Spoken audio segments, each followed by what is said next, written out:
ओम नमो भगवते वासुदेवाय। हमारे चैनल पे आप सभी का स्वागत है। आप सभी को मेरा प्रणाम। एकादशी कब करना चाहिए? एकादशी व्रत अगर पहली बार प्रारंभ कर रहे हैं तो कब से शुरू करें? एकादशी व्रत में कौन सा पाठ किया जाता है और इसके क्या नियम होते हैं? विष्णु सहस्त्र नाम का पाठ कब कब किया जाता है और एकादशी व्रत में इसको करने का क्या महत्व होता है? इसकी क्या विशेषता होती है? विष्णु सहस्त्र नाम के पाठ को थोड़े समय में कैसे पढ़ा जा सकता है?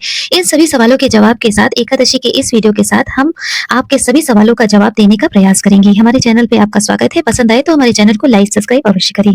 एकादशी का व्रत। अब आपका ज्यादा समय न लेते हुए हम अपनी विषय वस्तु पर ध्यान केंद्रित करते हैं। एकादशी का व्रत मुख्य तौर से भगवान विष्णु की कृपा को और प्रसन्नता को प्राप्त करने के लिए किया जाता है। जैसा कि सभी लोग जानते हैं कि भगवान विष्णु जगत के पालनहार हैं।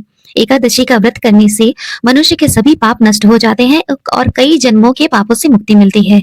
मोक्ष की प्राप्ति होती है। आध्यात्मिक और शारीरिक लाभ के लिए भी उपवास किया जाता है। आलस्य कम होता है, मन आध्यात्मिक कार्यों में लगता है। इससे बुद्धि भगवत गति पर आती है और मन और शरीर में शुद्धि प्राप्त होती है।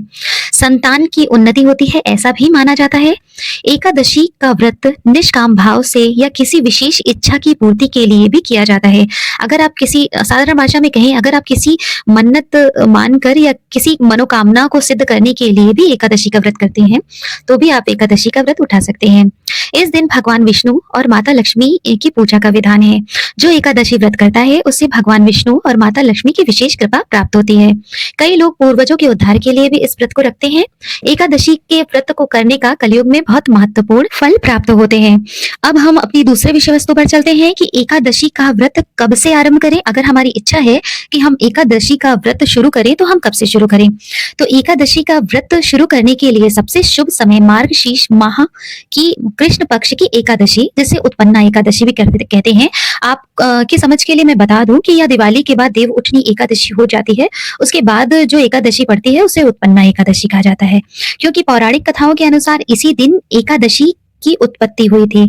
इसीलिए यह समय एकादशी के व्रत की शुरुआत के लिए सबसे अच्छा माना जाता है, सबसे उत्तम माना जाता है। मार्गशीर्ष माह में उत्पन्ना एकादशी पहली बार व्रत करने के लिए सबसे अच्छा है। आप अगर आपके पास अगर समय है और आप समय सारणी को देखते हुए अगर आप चाहते हैं कि आप एकादशी व्रत करें तो आप उत्पन्ना एकादशी सबसे अच्छा मुहूर्त माना जाता है। कोई भी, और अगर आप चाहते हैं कि आप एकादशी व्रत, क्योंकि बहुत लंबा समय हो जाता है साल भर का, तो आप किसी भी अन्य एकादशी में भी व्रत शुरू कर सकते हैं। और यदि आपको समय देखते हुए कि साल भर इंतजार करना पड़ जाएगा, क्योंकि उत्पन्ना एकादशी तो दिवाली के बाद, देवउठनी एकादशी के बाद ही पड़ती है। अन्यथा आप किसी भी एकादशी, शुक्ल पक्ष की जो एकादशी होती है, जैसे साधारण भाषा में कहते हैं उजेर पाक और अंधेर पाक, तो आप शुक्ल पक्ष की उजेर पाक जो होता है उसमें आप एकादशी का, किसी भी एकादशी में आप व्रत उठा सकते हैं। उसमें ऐसा कोई भी दोष नहीं है। और अब एकादशी व्रत का क्या नियम होता है, क्योंकि इसका विशेष नियम होता है, यह भी मैं आपसे साझा करना चाहती हूँ। तो व्रत का नियम ये है कि अगर आप, जैसे मानिए कि कल एकादशी है, तो आप दशमी तिथि की शाम से ही यह व्रत एक तरीके से शुरू हो जाता है। इस दिन हल्का भोजन करें और बिना लहसुन प्याज का, एक रात पहले की बात बता रही हूँ, जिस दिन, जैसे मानिए कल से एकादशी है, तो आज रात से ही आप लहसुन प्याज और चावल का सेवन नहीं करेंगे। इसके बाद दूसरे दिन से आप स्नान आदि करके भगवान विष्णु का पूजन करिए और जो भी जाप आप करना चाहते हैं, और क्या जाप करना चाहिए वो आगे मैं बताऊंगी आपको, लेकिन अभी क्या विधि है वो मैं, आप पूजन जाप, और इस दिन आप सेंधा नमक इस्तेमाल कर सकते हैं, लेकिन ना करें। सेंधा नमक तो ज्यादा अच्छा होता है, क्योंकि कहते हैं कि सेंधा नमक का उपयोग करने से व्रत का आधा पुण्य चला जाता है।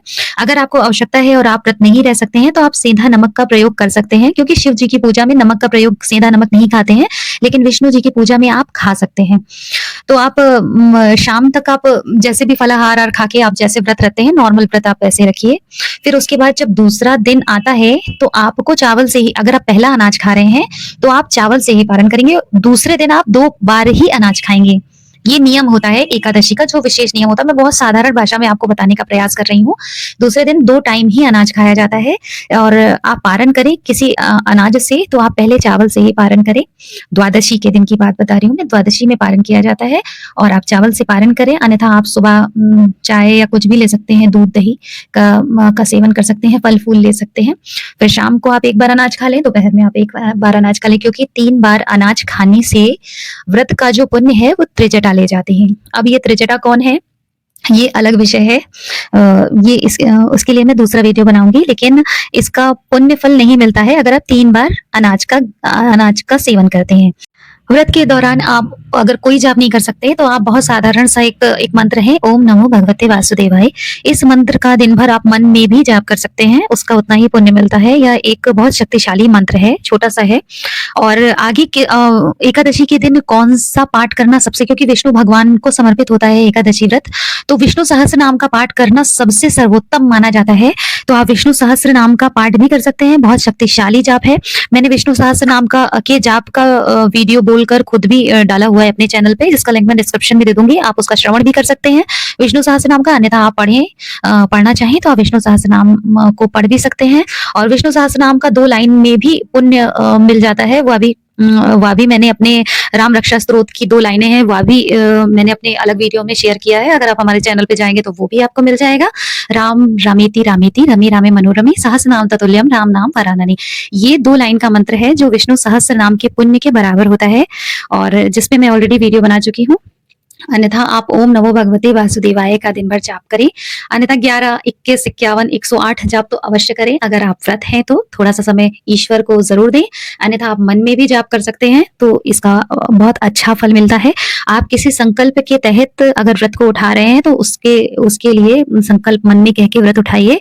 आप बहुत लोग 11, 21, 51 जैसा भी व्रत, एकादशी 108 एकादशी करने का बहुत अधिक पुण्य मिलता है, कहते हैं। वो एक अलग विषय वस्तु है, वो भी मैं बताऊंगी। 108 एकादशी का व्रत बहुत लोग करते हैं जो बहुत पुण्यदायी होता है। लेकिन आप किसी संकल्प के तहत अगर 11, 21, 51 कर रहे हैं तो वो पूरा कीजिए। अन्यथा आप नॉर्मल अगर एकादशी का व्रत उठा रहे हैं तो नॉर्मल तरीके से आप जितनी भी एकादशी आती है उसमें व्रत कीजिए, आपको उतना ही पुण्य मिलेगा। विष्णु भगवान की कृपा आप सभी पर बनी रहे। बहुत सरल शब्दों में, आम बोलचाल की भाषा में मैंने आपकी सहजता के लिए यह बताने का प्रयास किया है कि एकादशी व्रत कैसे होता है, उसका क्या पुण्य होता है और क्या पाठ करना चाहिए। आशा है कि आपको समझ में आया होगा। और इस वीडियो के माध्यम से अगर कोई भी त्रुटि रह गई हो या मेरी जानकारी में कोई भी त्रुटि रह गई हो तो उसके लिए मुझे क्षमा कीजिएगा। कोई भी सुझाव हो तो कमेंट बॉक्स में अवश्य बताइएगा।